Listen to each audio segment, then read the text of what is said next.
by viruses and fungi. And not only that steer the processes, but they also actually influence heavily change, the modification, and the DNA. Up to now.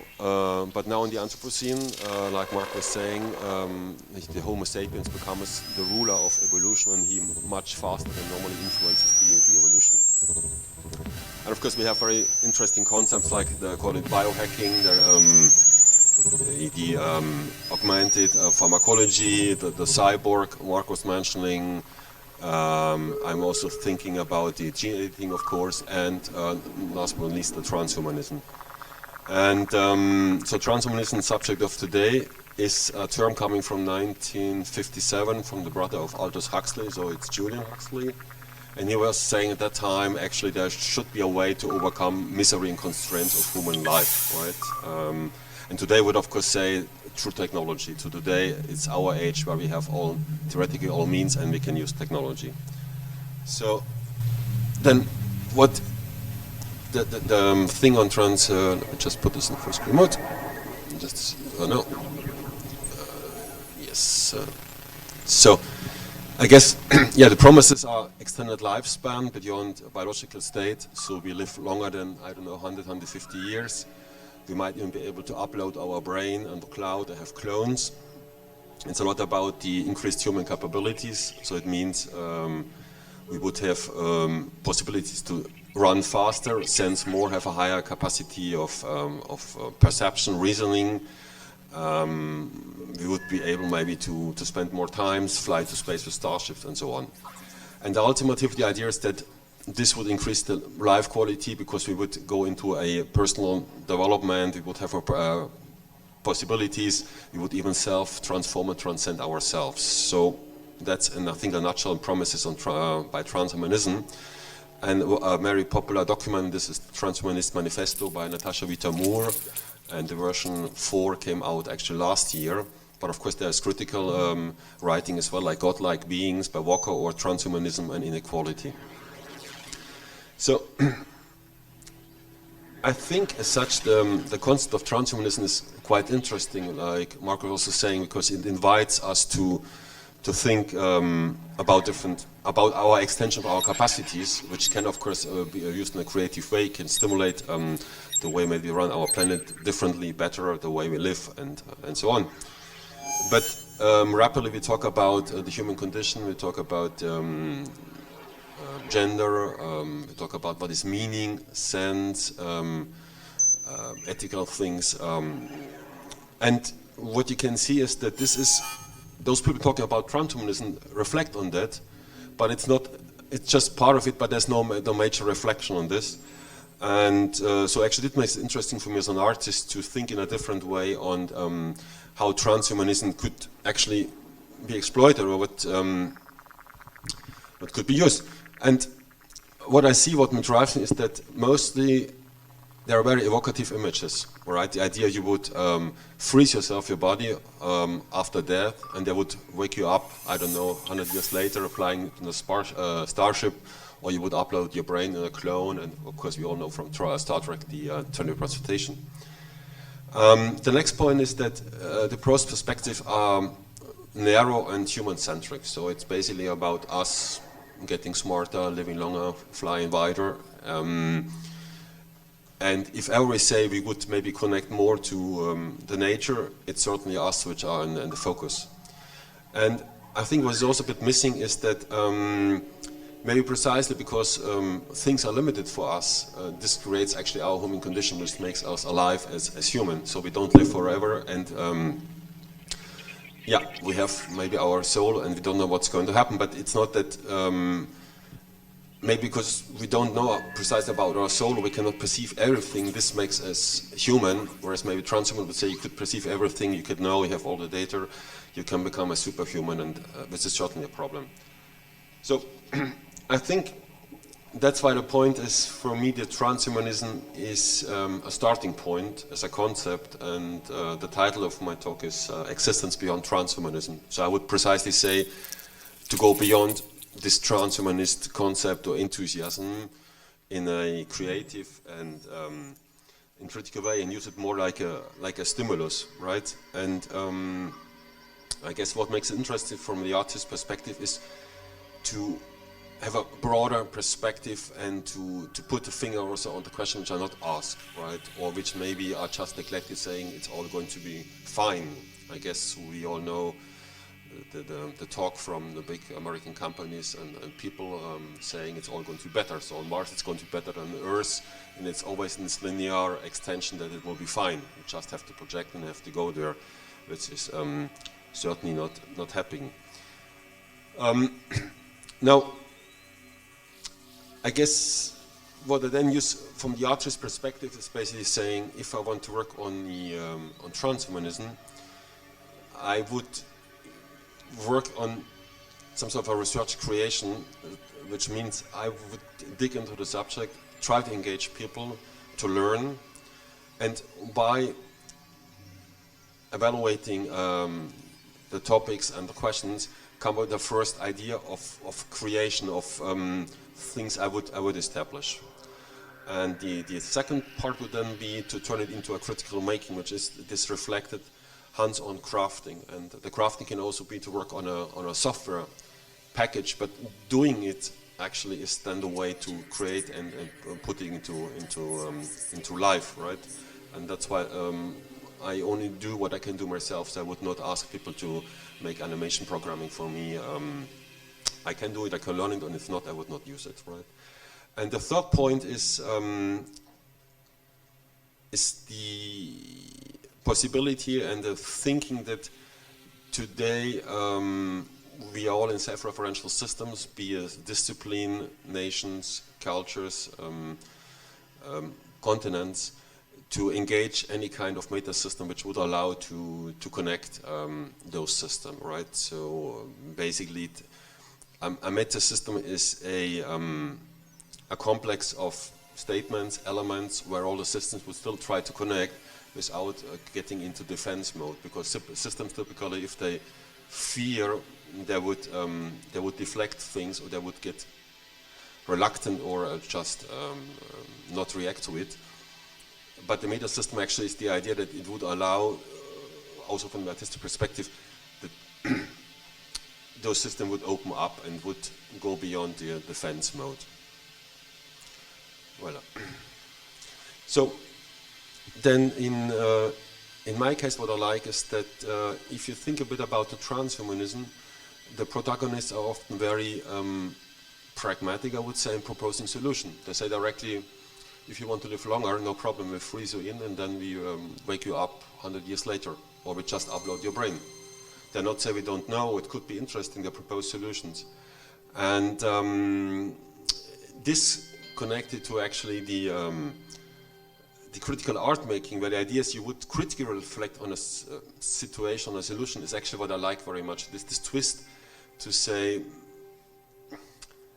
okay, let's not take the transhumanism like it is proposed, but let's precisely shape it and let's engage people on thinking to work on that and bring it forward.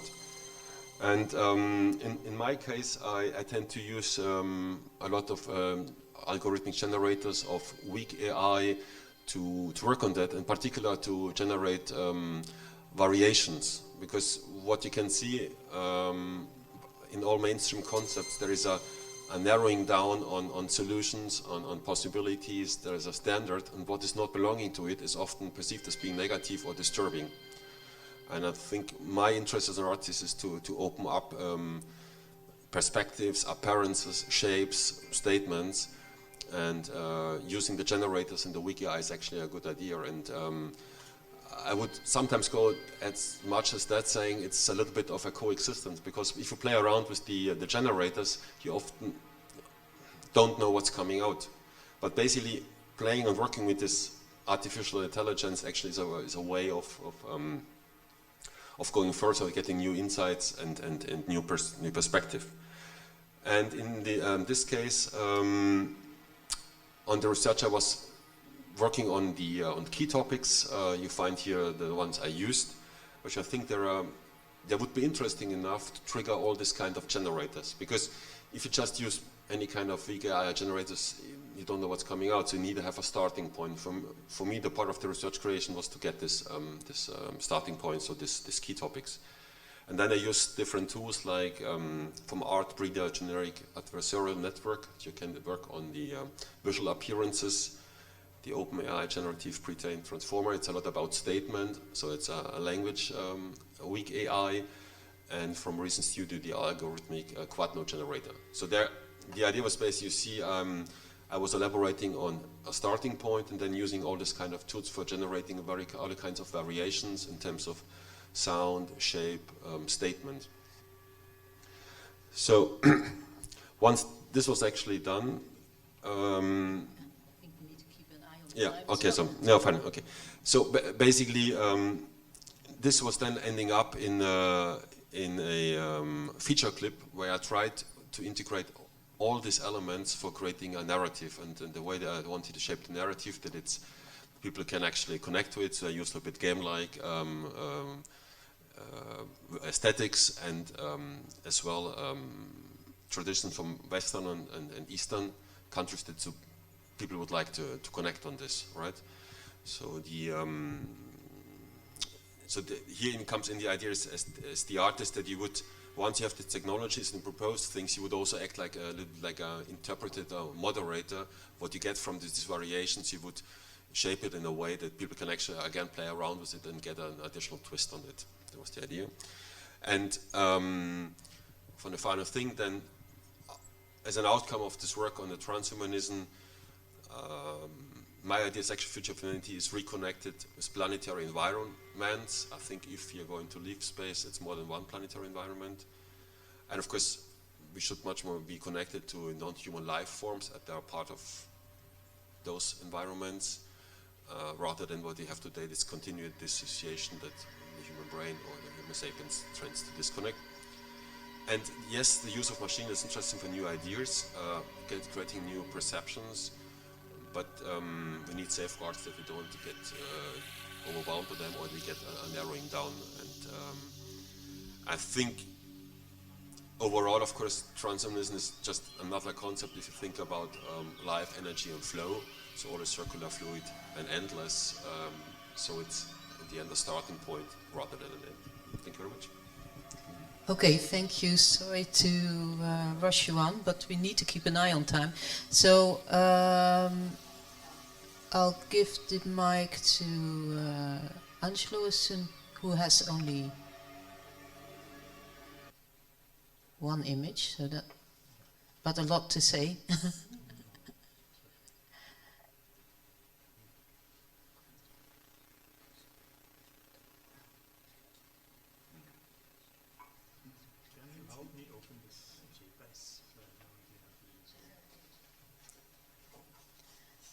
Which is always interesting that we're talking about AI and transhumanism, but it still gives us lots of trouble.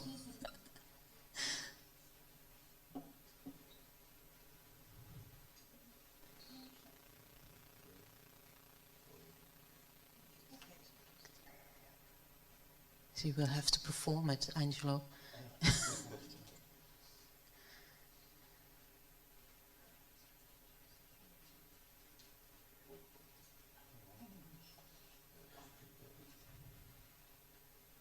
And there it is.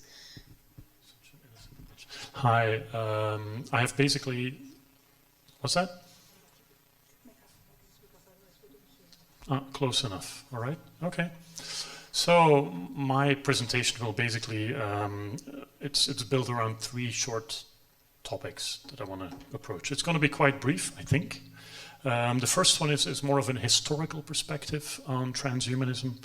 The second one is more of a futurist perspective, and more specifically talking about the post-planetary future of humanity. And then the last topic is queerness. For the first one, we can actually say that historically there's been an ongoing decentralization of humanity. There are a few names that are important in relation to this. Copernicus, Darwin, Freud. Each one of those researchers basically decentralized humans in their own specific way, right? Copernicus, well, the Earth was not the center of the universe, too bad. Darwin, well, humans were just part of some evolutionary process that was basically happening for everything else. They were not really exceptional. And Freud really, well, brought to the attention that maybe we're not fully in control of what's happening psychologically. So slowly but surely, we got a different position here. Now, of course, this always generated a sort of backlash.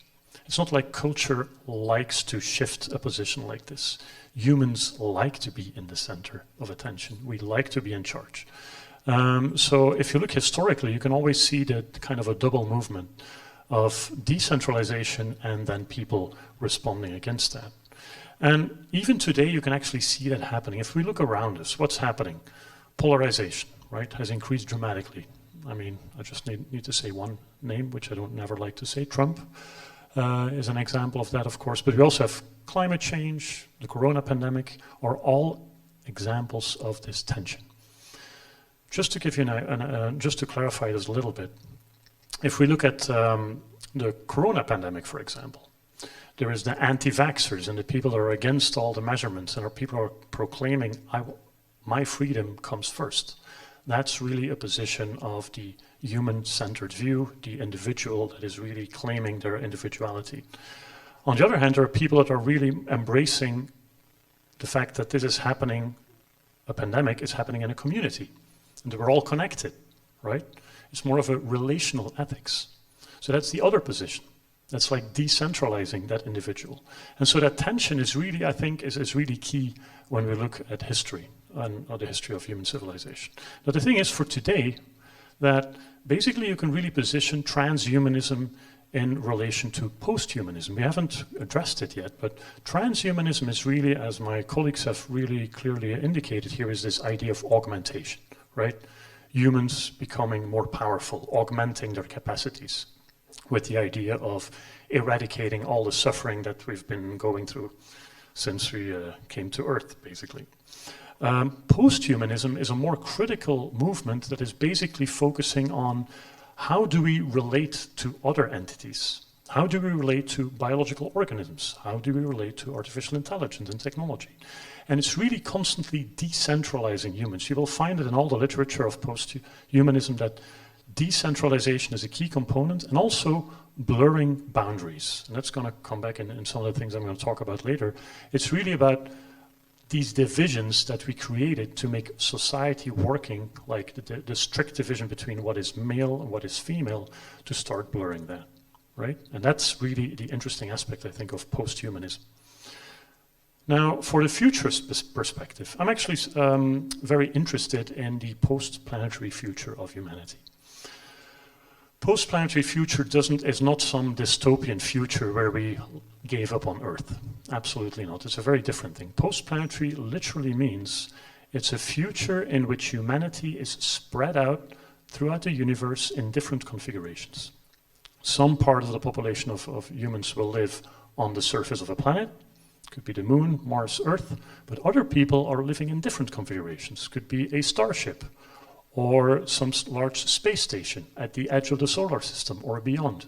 And it's that entire collection of human configurations that is humanity. And that's a post-planetary condition where inevitably we are evolving towards. And you might disagree, and of course you can be very critical about it, and I am critical about this as well. But if you extrapolate where we come from, this is where we're heading for. Now, it's interesting when you think about transhumanism and posthumanism, there's actually a case for both when we think about that particular future of humanity. If we're going to live in space, we'll have to augment ourselves. Future astronauts will most probably be augmented humans. Not because it's, you know, it's something that is appealing from a science fiction perspective, but because of bare necessity. Might be a combination of medical changes, genetic adaptations. For example, it's already proven that the resistance to radiation in space is actually something that is genetically coded. Some people are better able to cope with space radiation than other people, and it's strictly because of their genes. So you could start selecting people, of course, that are genetically better able to cope with space. But on the other hand, you can also imagine to add genetic modification or gene therapy to this. Posthumanism is really interesting in view of this future of us living in these different configurations in outer space, because in order to build a more ethical future, we'll have to build a different relationship to the other organisms that we take along in this new world that we're creating.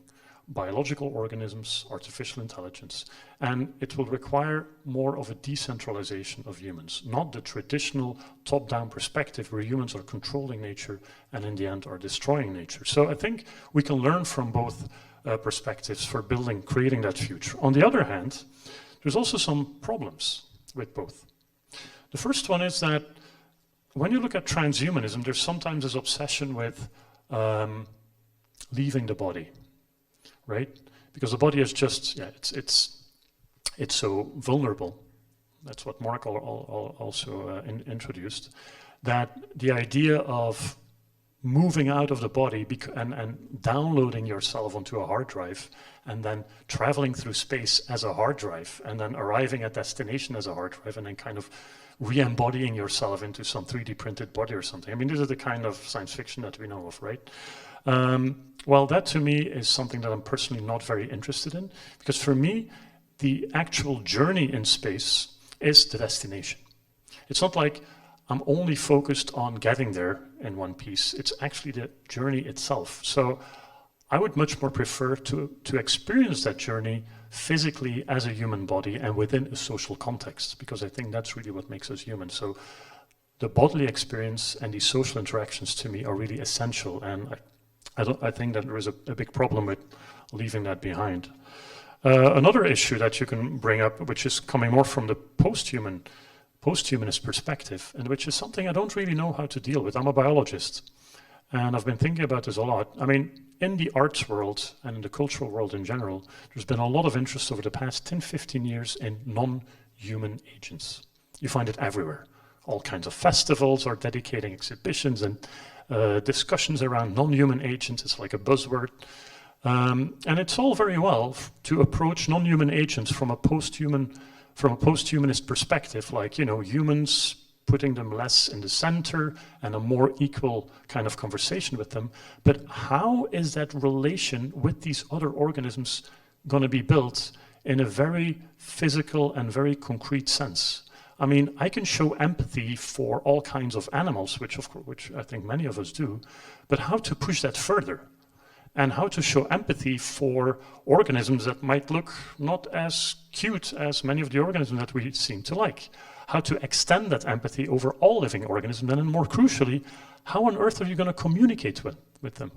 How to build that communication, and then bringing in another class of entities, artificial intelligences that might evolve on their own, and then creating that environment where everything can communicate, can empathize with each other. At this point, I really have no idea if that is even ever possible. So I think, even though it sounds ideologically very beautifully and ethically very interesting, I see some big hurdles there. And then the last point is this topic of queerness. There's of course a real clearly established link between posthumanism, the decentralization, remember, and blurring boundaries, and queerness. I think Donna Haraway is probably one of the most famous examples of that, the Cyborg Manifesto, but there's also Rosie Braidotti, Catherine Hales. They've all written interesting books about these topics, and it's always the same thing. It's that the blurring of boundaries between categories which basically imprison us, that becomes a force of liberation, right? And it's really interesting to start thinking differently and removing those categories from the way we approach and analyze the world, and start to inhabit those interzones ourselves, right? So that's really what is interesting there. There are different examples, of course, and for example, one of my favorite science fiction books is The Player of Games by Ian Banks. It's a very good science fiction novel. It's part of the Culture series, and there the protagonists actually, throughout the novel, switch between different genders. And depending on which gender they have, of course, it will have an impact on the story. So the identity of that particular character is all genders in one. So that's really an interesting example. Another example, which I found more problematic, is the latest Blade Runner. Blade Runner 2049. I think It was by a beautiful movie by Denis Villeneuve. Visually gorgeous, of course, but I was constantly drawn out of the movie because of the problem of heteronormativity. It's very strongly present in that movie. It's like we have this futurist world, but it's all about the male gaze on the female body. So there's just beautiful females, beautiful shapes, and men staring at them and being mesmerized by them, but there is nothing in the other way around. I don't see any beautiful male bodies, for example, and what is even more problematic, there is no gender fluidity. I'm like, how can you create such an incredibly detailed future and have this very old-fashioned patriarchal view on the future? I just couldn't, it just didn't let me get into the movie. Now, and here I'm concluding, the examples that I've brought up so far are gender-oriented. So when I talked about queerness so far, I talked about gender. Now, we had an interesting discussion with and this is kind of coincidence, with our collective, the Seeds Collective, this afternoon. And one of my colleagues there, Diego Maranan, brought up a very interesting statement. And he said that actually queerness can be expanded into transdisciplinarity. And there is an interesting relationship between transdisciplinarity and queerness, which was like an insight that I literally had today. And let me briefly explain what this means. Transdisciplinarity is, of course, how to put it, it's not building a practice from doing different things from different disciplines. It's really building a new practice that absorbs different disciplines. So that's really a big thing to realize here. And it's such a beautiful insight, because it's true. When you're working transdisciplinary, you're suddenly decentralizing a particular discipline, and moreover, you're dissolving the borders between those disciplines. So in a way, it's very liberating. And in a way, it's actually a radical transdisciplinary practice is basically combining the core idea of transhumanism and posthumanism. Because on one hand, it is helping you to augment yourself, right? If you're embracing multiple disciplines, this is a form of augmentation, but at the same time, it's also an act of decentralization. So even though I started my conversation here with bringing up polarization, I'm basically ending here embracing, fusing those forces in a transdisciplinary practice. Thank you, Angelo. I think you've brought up also very interesting points, and we're trying in the discussion that we're now going to have to include some of those points, but we've also discussed amongst each other that this is only a starting point, because it's clear that we can't say everything in what's left, half an hour, I guess, more or less. So we try to do something. So if we take as tonight's starting point a positive take on transhumanism, and I think that bringing in queerness is actually quite important, but that seems to talk to all three of you in one way or another, because it's clear that that's also why we call tonight Notes of Transhumanism, because it's clear that none of us is completely in favor of it as it's usually projected. So if we take a positive take on transhumanism, then this can be seen as an interesting stimuli for reflecting on desirable futures in light of human activity on Earth, which is provoking serious issues for humanity itself, but as well for other species. What if transhumanism is not a mere extension of lifespan, but a reconsideration and re-evolution on what constitutes humanity, and even a going beyond the humanity idea? This could be seen as an invitation to reflect in transversal manner between science, art and other disciplines on new and experienceable scenarios linked to non-human based creativity for the future of us. Now, I must say this question was written before Angelo had his talk this afternoon with his collective, because I think that answers it already for quite a bit. Can you discuss? I mean, if Marc wants to respond, then please say so, because you're part of the conversation, obviously, as well. But, so anyone of the three. And also I wanted to add that it's interesting with bringing up the queerness that you start, because the panelists are all male, but you bring up actually quite important women like Dawn Haraway, Bardotti and Catherine Hills, who have written really important visions on what to do with transhumanism from a post-humanist point of view, which is really interesting as well, I think. And maybe is also the instigator for looking at a broader way and mingling and using this kind of queerness. So who wants to respond?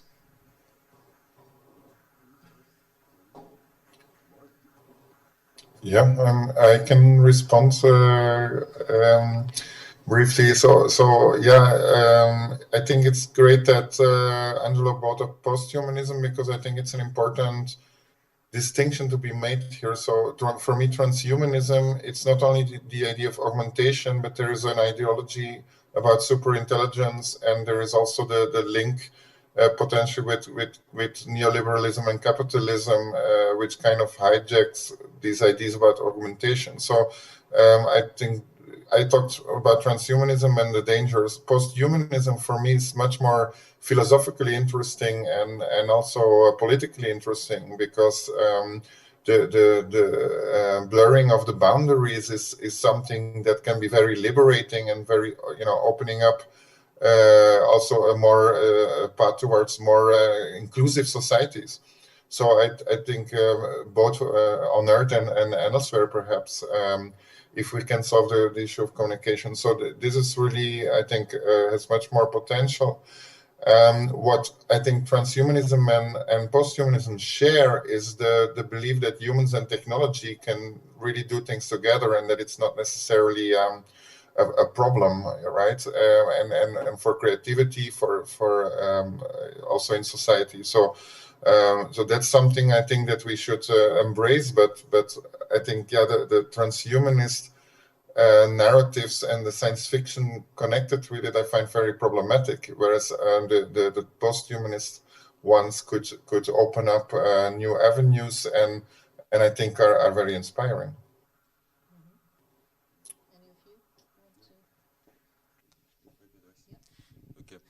So yes, first of all, I think also Natasha Bitamur, who wrote the Transhumanist Manifesto, is also female representative. I think, of course, then we could conclude saying maybe the posthumanism is the more interesting thing, or it's the more promising than it's the transhumanism, right? My take on this would be the following. The transhumanism is mainly driven by the big platforms, by the players, right? And it's all about standardizing and occupation and bringing it down to categories. And then, of course, we are precisely what we have today and what we don't want to overcome, right? If you think how AIs function, they have this idea that they categorize in sequences, and then we are back to old patterns. So at the other side, we could say, okay, let's take the posthumanism, this is the way forward. My other take is that today as humans, we are here today like we are. So the fact that we have pollution and gender inequality and all that we have is because the way we are, right? And my attitude would be to say then, okay, if we can coexist with other life forms and machines, this could actually help us and the others to advance. Because if not, I don't think that if you just say let's act in a post-humanist manner, we're going to solve the issues. So for me, this idea is that actually we enrich our capabilities by this opening up in terms of categories and if you want, collaborators. Yeah, I think it's interesting when you think about the evolution of how we think about something like transhumanism, and it's very parallel with how we think about the internet. Some of you who are old enough to have witnessed the birth of the internet will remember that in the early days it was going to be the technology, the cultural instrument that was going to liberate all of us, the global village.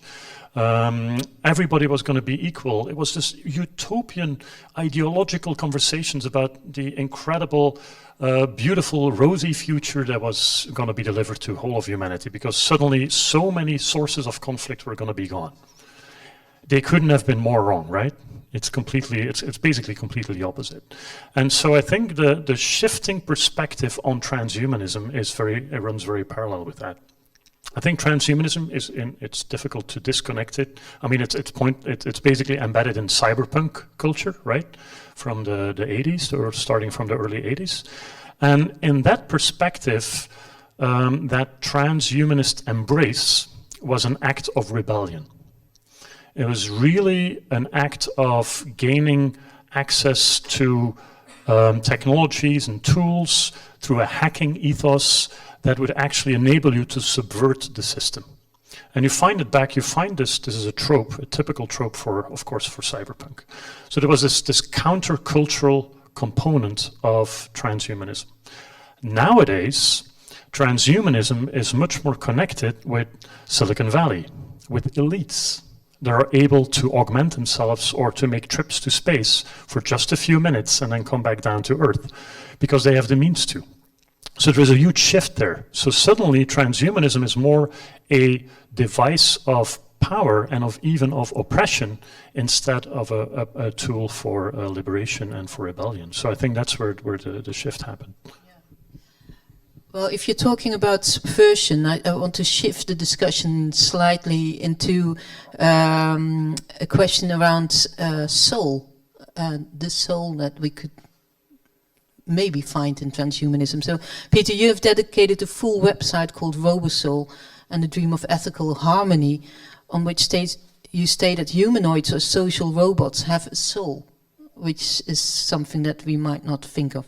In recent news footage on the recent developments of these robots, there's usually a reassuring remark that they can certainly not act independently. The notion of a soul suggests otherwise. I don't know if people need to get explained what humanoids are. Depends a bit on... Do you know what humanoids are? No? So it might be useful to give a small explanation of that. Okay, I guess, thank you. I guess most of you know the robot or the humanoid Sophia, right? So a humanoid is basically a robot who has a human-like appearance.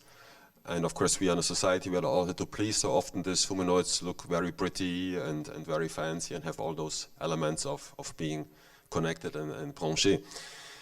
Of course the robot soul it's a little bit of provocation. So what I liked 4 years ago when I started to work on that was that it's an interesting concept to play around and people can follow you, right? So I had the first project thinking rights for humanoids. So, and then if you think about it, immediately backward are rights for humans. So that was the interesting point. And then I was thinking, okay, these humanoids, they might be depressed. So that we can work on a short musical therapy. And then, of course, the humanoids are maybe more efficient, so you could have 1 minute version, but maybe they take the human version, it's 20 minutes, because they don't want to have this efficiency pressure. So all I think, you work around on this blurring boundaries between a human-like experience, but being a machine, but maybe cool, and a human, yeah, having sometimes machine-like behavior. If you call a call center, those people are sometimes like robots, right? There's an interesting boundary we can actually work on categories and fixed convictions which normally people would not accept to talk about, right? Because if you say, okay, I would allow a marriage between a human and humanoid, immediately you rethink what means marriage in the past, or what could mean in today, or is it cool or not cool. And that was the starting point of this project. And I think this can go on, it can be exploited. We discussed this afternoon. That's also an interesting part, of course. We always think that the other, even the artificial one, is like us.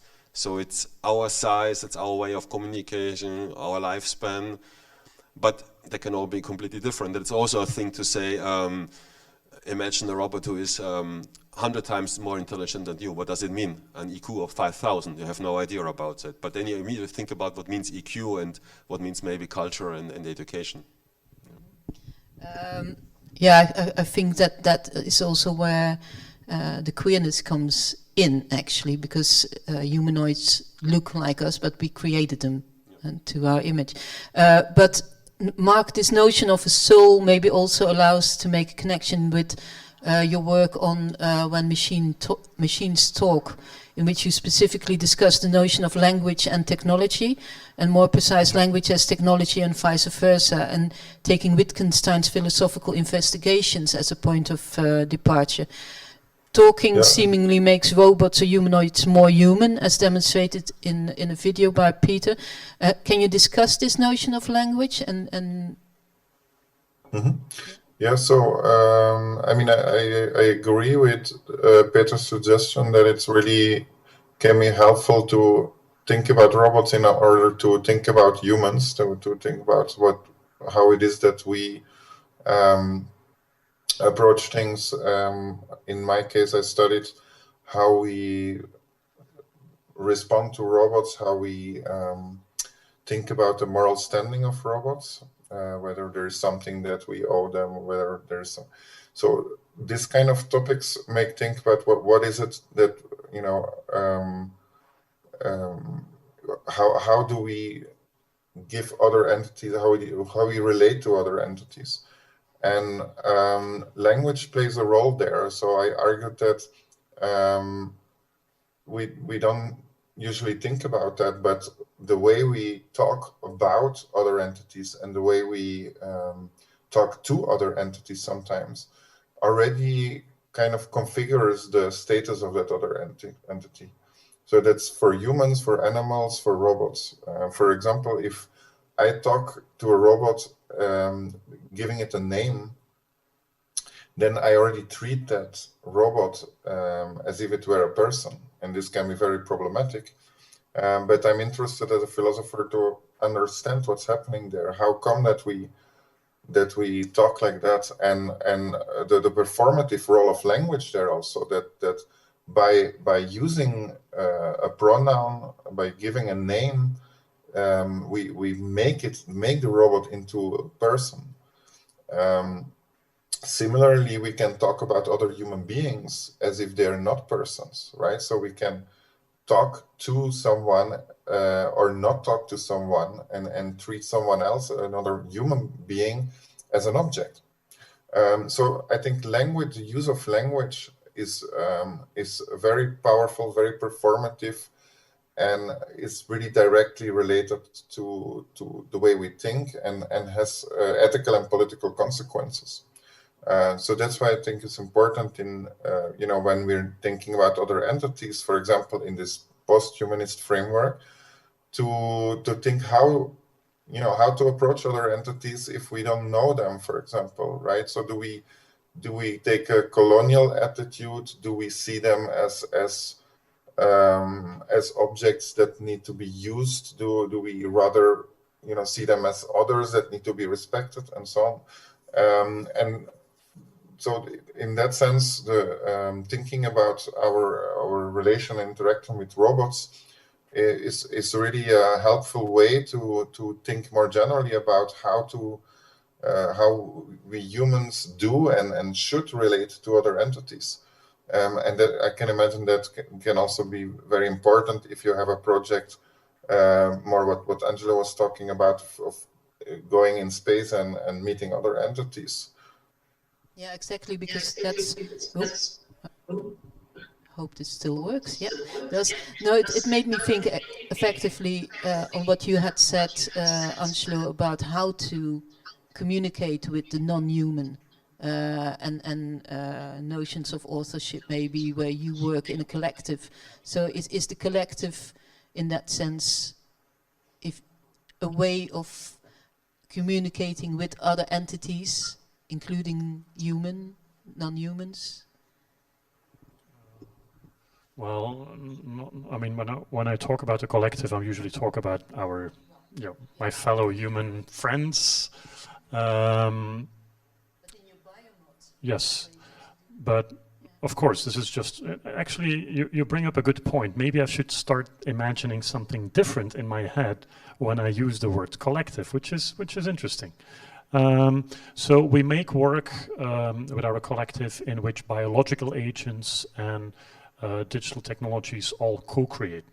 So we make artworks that are co-created by a whole group of people. So it's like really social experiments on a large scale. We built One of our projects is called Biomod. We just built a quite big version in Bruges. Unfortunately, the exhibition is just closed. But during the whole summer, you could see it. It was built with 160 people, partly from Bruges, partly remotely collaborating. So the authorship is really, well, it's not one singular artist there. Of course, we're not the only ones. The idea of an artist collective is something that's pretty old. But we're also introducing, trying to explore how biological organisms can kind of create the work without necessarily exactly doing what we expect them to do. I mean, this is not always successful, and it's a difficult dialogue. And then on top of that, we have the third kind of category, which is the technological agents. And I think we're not so much building an environment for actual discourse between us and algae and plants, but the act of co-creation is definitely one way in which you can bring together different entities and move forward as a group. Yeah, I brought this also up because if you talk about language, there's a recent book by Vincent Depré about the language of La Poulpe, now forget the octopus, yeah, and other animals that in the way that you can see language.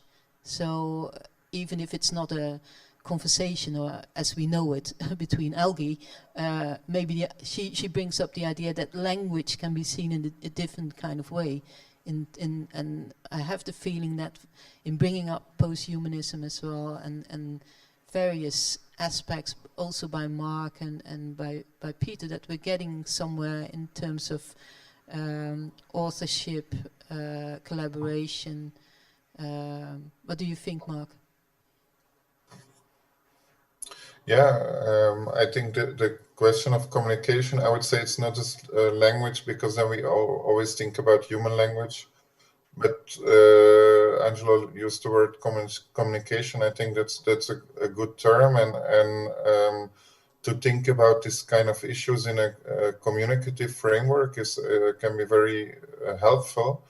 Also, the word communication is related to commons and community, and so there I see again a political side also, right? So can we move away from private property towards a more common good, and what kind of communities do we want to create? Communities which are not defined solely in human terms. There is already for a while in political philosophy also thinking about how to include animals in political community. And I think it's provoking, but also intellectually interesting to think about, what about technology and how to integrate technological entities somehow, or recognize at least the political significance they can have. For example, the robot Sophia was mentioned by Peter before.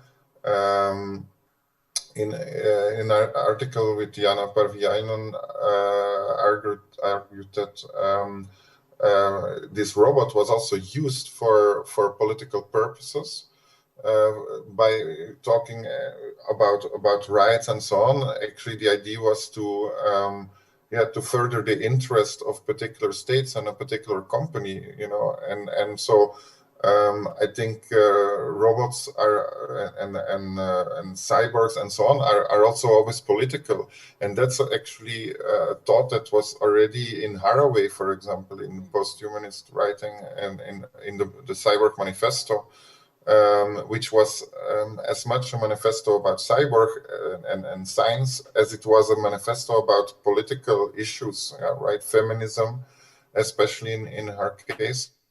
So I think I'm really interested in thinking together technology and politics. Yeah, thank you. I think how are we doing in time, Alexandra? Okay, in that case, I want to end with another topic, which seems to be important when you try to cross boundaries in a transdisciplinary way, namely the idea of play and playfulness. And Angelo, you mentioned the Biomod installation as well, in which you also let the visitors interact with a multiplayer game. Can you discuss that a bit further, and the notion of play as important? I see that also as a sort of crossing between, I mean, I don't want to skip the politics altogether, but I think actually that it's related in a way. Yes, just to explain for people who don't know the project. So the Biomod Project is like a huge sculpture with computer parts that were recycled. It's a network that is actually working, and then there is ecosystems that are built inside of the electronics that grow with the heat that is generated by the electronics. There's sensors that are picking up signals from plants and bacteria that are being fed back into the network. So there's this back and forth between digital technology and all kinds of organisms living closely with the technology. Now, the network is used for a multiplayer game. It's not a commercial game, of course. It's more like an abstracted computer game that is being fed using the data from the organisms and where people can interact. So it's really a sort of nexus where humans, biological organisms, and technology come together. Now, the idea of play is, of course, because it does generate this openness. I mean, it, of course, is always a balance because games have rules. That's what specifies a game, right? But it's because of the setting of the rules that patterns and interactions can emerge. And I think that's really the beautiful thing about it, and that's also a political aspect, I guess, of gaming. It's this openness that it generates. And even subverting a game is part of a game, and that's what a game actually provokes you to do. So, and I think that this is really, I think, the key part of also why we are interested in play. Did you want to respond to that, or maybe Marc later on as well? Yeah. Well, I think for me the game comes in two ways. First, like Angelo was saying, it's about the co-creation. So this playful co-creating. I think also in the game, if you transgress, we always open up perspective, and that was important. And I also think game is a way today a lot of society's perception is going to work. So I think if you see what is happening on all the applications, that how many people spend how many hours on online games or whatever, I think part of our society is just gaming all the time, and that's the way they function. And I think a lot of what we discussed today is also going to be communicated in this gaming world, right? They'll talk about politics, maybe the avatars and the capabilities and the roles.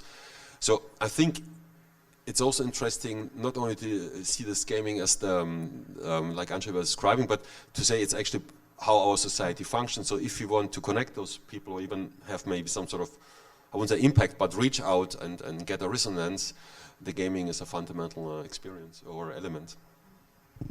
Marc, can you give a final remark on that, or a reaction on that? Yeah, quick reaction on play and gaming. So I find it an interesting concept because in terms of social relations, it's on the one hand, it's true that the game has rules, right? But on the other hand, there's also the element of freedom and spontaneity.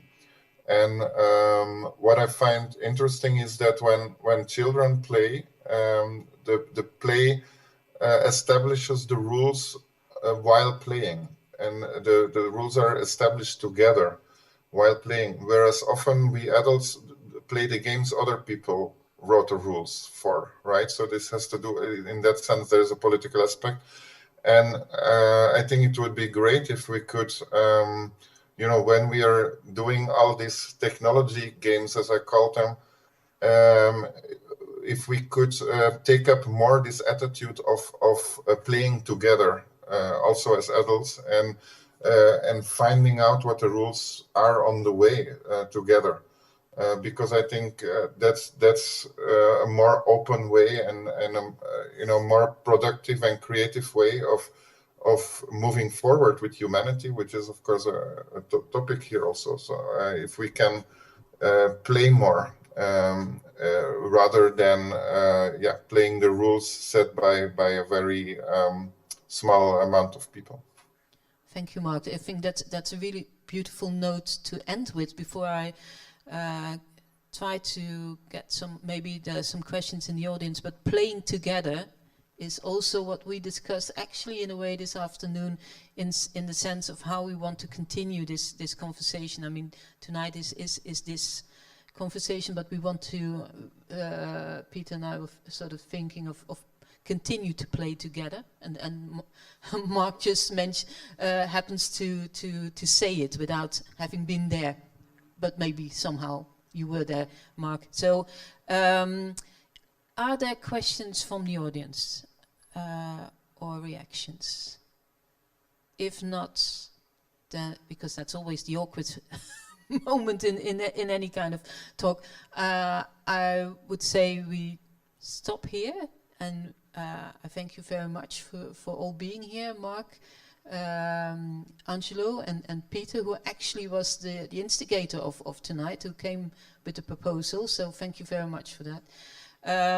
We will be organizing one other talk with, and we're still discussing it, but one of the guests is Joost Rekveld, who's here tonight, so you will hopefully be able to meet him again in live, but then on this side of the room in a couple of months. And so if you want to stay informed, then follow us on the social media, I would say. Thank you very much.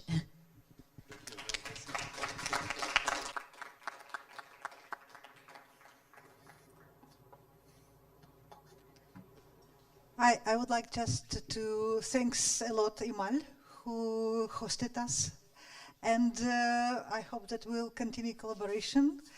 And this is also, if I know that you have seen exhibition, so but like IMAL is organizing exhibition and Fab Lab, so if you're interested, you can follow IMAL also on their website. Thank you very much.